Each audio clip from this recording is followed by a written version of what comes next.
Sigue sendo ese dali. Védelo, non? Sí. Vale.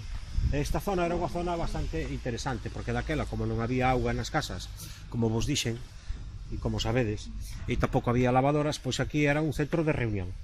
Un centro de reunión das persoas, das mulleres que viñan a lavar a roupa, que viñan a buscar agua, e viñan cos seus nenos, cos seus fillos, deixábanos sentadiñas por aquí, había unha zona por aquí onde te podías sentar nunhas pedras, e logo por outra parte tamén era un centro de reunión de chicas, de señoras, de mulleres que traballaban nesa fábrica que hai aí, que era unha fábrica de punto, unha fábrica onde se facían jerseis, chaquetas, que se chamaba Maperlán.